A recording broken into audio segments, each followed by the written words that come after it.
Hi, Magic Muse, witches, heathens. Welcome back to As Above, So Below. Today we're going to be chatting in depth about mediumship. I know I've talked about this before on the channel already, but I really want to go deeper and do a deep dive on the subject because I have been actively practicing mediumship for about a year now. So I want to walk you through what that process has kind of looked like. So I have always been drawn to mediumship. I've always had a fascination with things beyond the veil, anything involving, near death experiences. I just have like an infatuation with the afterlife. And I know a lot of you can also relate to that. And it feels like it's an insatiable, like, I don't know, just thirst for that knowledge. And I had actually been doing some research on how to grow this, like finding a mentor, all the things. And I actually found a school, it's called the Arthur Findlay College in England. And I had said that I want to go to this college, and I haven't been there yet, but you guys, I am scheduled to go next August to the Arthur Findlay College. It's supposed to be kind of like Hogwarts. You can take mediumship courses, you can take trance courses, you can do paranormal investigation courses, anything mystical, this college has it. So, um, it's crazy because I had said that I wanted to go to this college, and then probably about a year and a half later, I met my mentor who went to the Arthur Findlay College and she studied there. And then she started taking me on as a student. So I have been learning a lot from her. Her name is Corey Kelly, and she's here in Summerville, South Carolina, but she's also online too.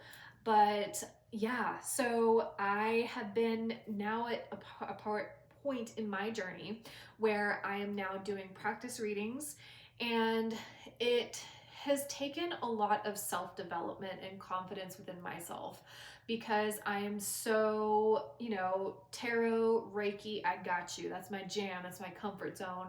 But mediumship and talking to people on the other side and bringing in that specific evidence, that was something that I didn't really have any knowledge on how to do. But now that I have grown in my psychic development and I've done a few readings on my own, now I'm starting to get the hang of it. So I want to go back to also utilizing your psychic faculties because you use all of them in mediumship. You use your clairvoyance, your clairsentience, clairaudience, clairgustance, clairalience, clairsentience, all of it.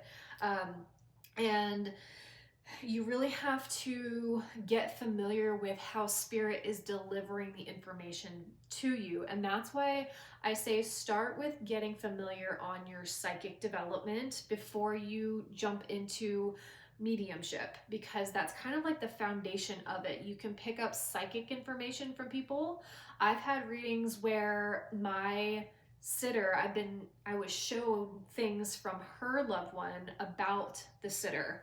And it's so interesting because she's like, all of that's true, but my dad or whoever is still alive. And I'm like, huh, interesting. So but that is something that can happen in a reading, is that your loved one or the sitter's loved one will show you and impress information about your sitter. So it takes a lot of deciphering and building up a knowledge and a kind of like an encyclopedia about how spirit communicates with you.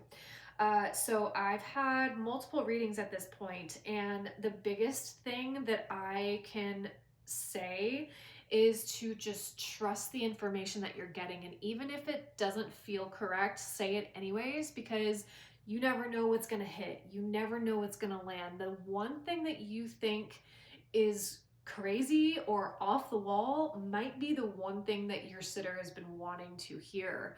And it's so interesting because if you have any information that comes through and your sitter can't quite pin it in that moment, oftentimes they may come back later and say, oh, this is why you were seeing that, or this makes sense here. So mediumship is, it's a practice. And that's the biggest thing to do, is to practice and trust. And there's a lot of YouTube videos about blending and sitting in the power. So sitting in the power is it's kind of like meditation, but it allows you to raise your frequency and to meet spirit while in that power, so you can connect and deliver the best and most accurate information for your sitter. And I think that that's probably been the biggest thing for me, is doing that consistently. And I've done readings where I've never met the person before. I did one last week for a woman in Canada. We did it via Zoom, or not Zoom, but on the phone. And I was getting all this information. I was like, I feel like I have a father figure in spirit. He's obviously male. And I was seeing like a briefcase. It was just a flash of briefcase. So my clairvoyance is very strong when I give readings. And I was also seeing him like going through an airport. And I was seeing Shirley Temples and maraschino cherries. And he was also showing me India. And I gave all of this information to my sitter, and she's like, yeah, everything that you said, that was my father. That was his briefcase. He was a lawyer. We are from India. My family's from India. And me and my girls, we used to go have, Shirley Temples at lunch. So it's like a flow of information and kind of like a stream. And the biggest thing also is to get out of your own way, because I'm finding that if I'm thinking about the information too much, or I'm trying to make sense of something, the way that I'm translating the information may not be exactly what it is to the sitter. So I just tell the sitter, I'm like, hey, this is what I'm seeing. This is what I'm feeling. It's your job to place it where it needs to go. I'm just the messenger. All of these memories are from you and your loved one. And I'm pretty much reading people's minds, or I'm talking to dead people, like I didn't know these people. So you know more about them than I do. But just giving people that information helps so much, because it helps them know that there is life on the other side, and that your loved ones are always with you.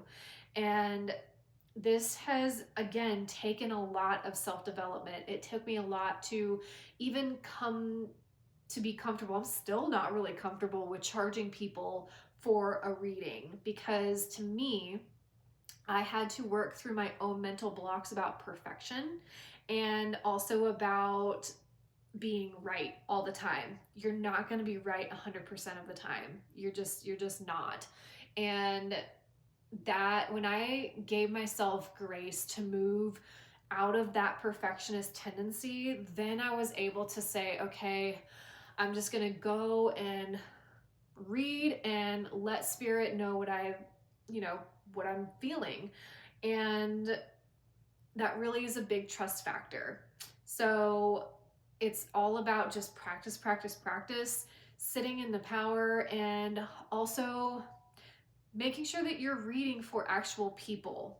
It took me a long time to even just muster up the courage to find people I don't know, or even people I do know, and say, hey, I'm developing, and you don't have to be born with this gift. I think that's something that a lot of people have a misconception about. Some people are, and they're fabulous and they're amazing. I know some that were just born with it. But everybody can be a medium. Everybody can communicate with spirit. It just depends on the level of dedication that you want to put towards developing this skill. So there's different levels of mediumship where people are at. The longer that you've been working at it and developing it, of course your information is going to be more clear cut, more on point. And that's just what it is. It's kind of like, if you are, I don't know, playing soccer and you want to be, at league status. You have to work at it. You have to work the muscles to get there. And another sign that you may also be very drawn to mediumship, or it may feel like a calling, is if you watch a lot of paranormal shows or medium shows. I know for me, I have binge watched Kim Russo, Teresa, the Long Island Medium. I love ghost shows. I love ghost busting, all of the things. It's just, I don't know, I just can't get enough of it. And my husband's like, why are you watching this over and over? I'm like, because it's so fascinating. And I've also noticed that I have an infatuation with going into spaces and picking up energies there too, like doing home readings. Those are so cool because you feel the energy imprint that was left over. It may be a little bit harder to validate what you're feeling, but you can go back and look at the history of the space and see, what lands. And I think that's so cool. It's just so fascinating. So if you are interested in more of this topic, go ahead and drop it down in the comments below. If there's any questions that you have, I kind of want to do like a whole Q&A on mediumship or psychic development in general. So if you're interested in that, again, just put it down in the comments below. Or if you want me to talk about a specific topic, just let me know, because a lot of the times just not feeling like you're going crazy, helps. It helps a lot, especially when you're developing. And I know for me, Spirit was very adamant on like, hey, you need to pay attention to this. They were sending me like people in the 3D. I was seeing like shadow people and sparkles, and I was like, I can't ignore this anymore. I have to find somebody who will help me with this. And I did. So oftentimes when you just put it out to Spirit that you want to develop it, they will make it happen. So, but if this has resonated for you, please like, share, subscribe, and I will see you on the next one. Thank you, Muse. Blessed be. Bye.